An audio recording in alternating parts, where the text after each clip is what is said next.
What's up guys, it's Claymores back with another video, and previously I talked about the best secondary gadgets on defense, and I figured it's finally time to do the attacking side. So enough with the quick intro, let's get right into it. A little disclaimer before we get started. I just want to point out that each attacking gadget more or less has their own unique ability and cannot technically be classified as bad or better than another one, just because each gadget has their own unique tasks they have to do.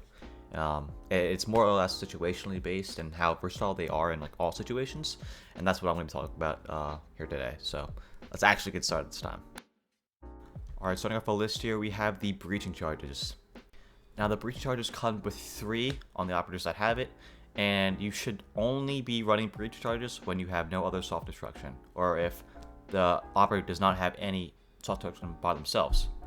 And like I said in the best attacker video, you should always be running breach charges on IQ, just because she does not have any secondary or any soft destruction at all besides her primary, right? So running breach charges on her is important, and that goes with a number of other operators as well, not just IQ, but you should ideally be running it only on operators that don't have their own soft breach.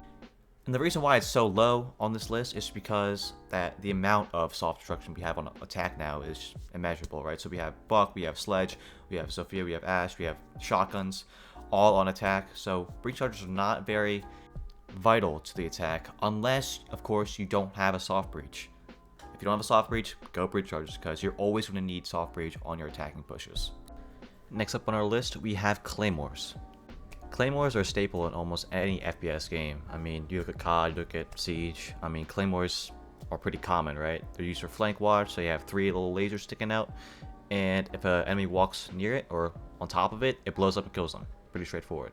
And now the game is going to give you 2 in total, and usually I see a lot of people putting them in front of doors and maybe top of staircases, but there is actually a better way to use Claymores, and for a way that you can get more kills with it.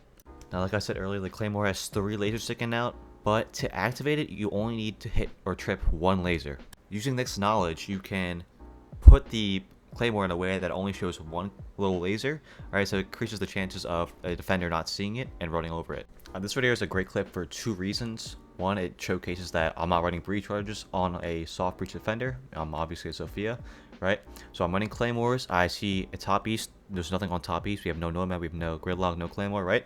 So I position my Claymore so it only sticks out 1 prong.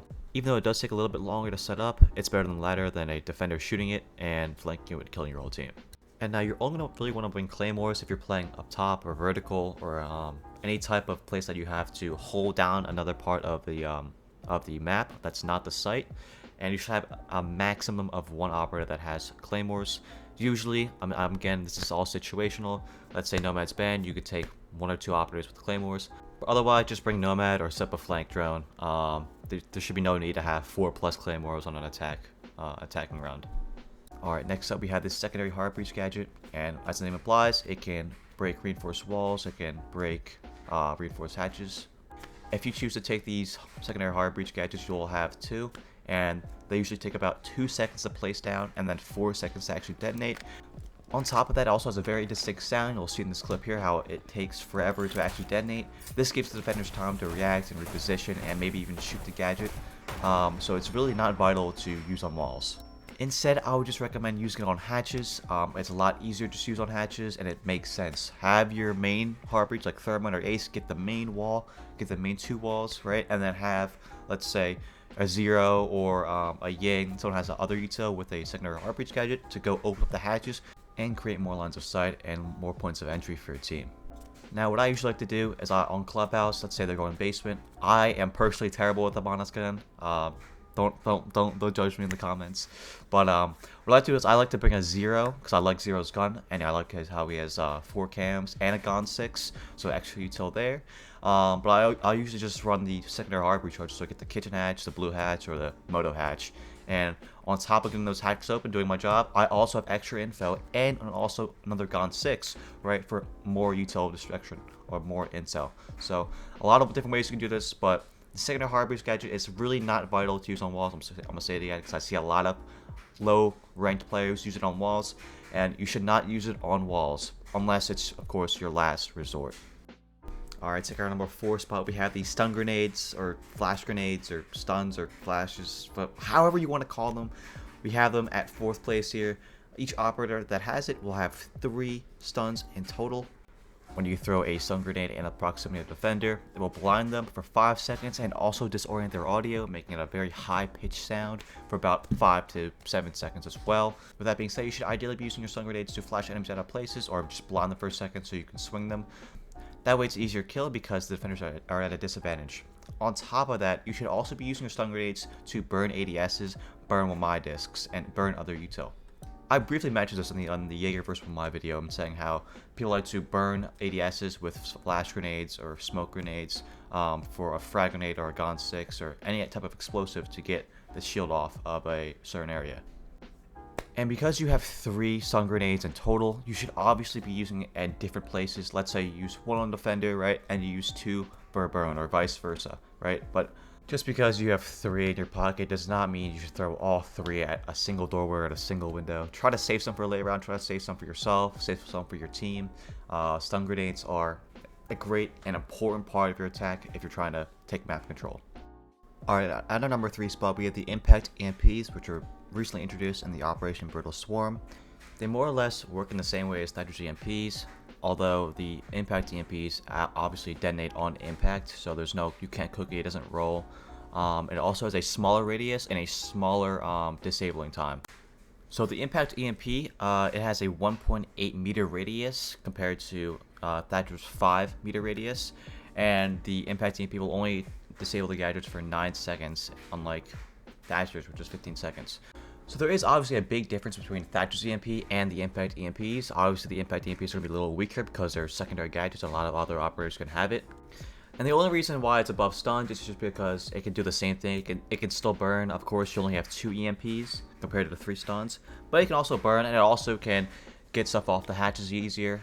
Get kids off the hatches, get stuff off the wall easier. You don't have to bring out an actual Thatcher or anything. And so you don't have to designate someone on your team for just strictly EMPs or getting stuff off the wall. Alright, and taking our number 2 spot, it's going to be the smoke grenades.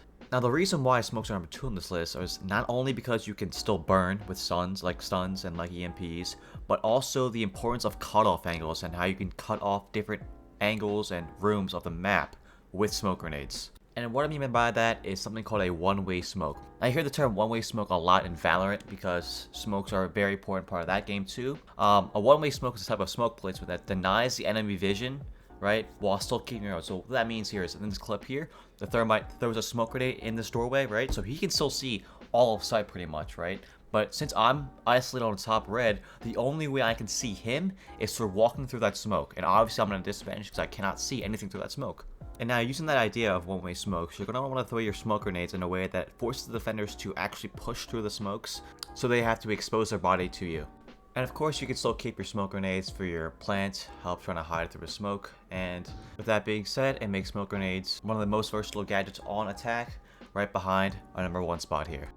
And taking the number 1 spot here, it's obviously going to be the frag grenades. And with the continuous nerfs of attacking operators, there are only 3 operators left on attack besides Recruit that have frag grenades available. Those being Sledge, Knock, and Iana, making frag grenades one of the most sought after secondary gadgets on attack. And it's an obvious reason because the actual developers of the game, Ubisoft, keep nerfing our attacking operators by taking away their frag grenades. Like, for example, Maverick just lost his frag grenades, he now has stuns.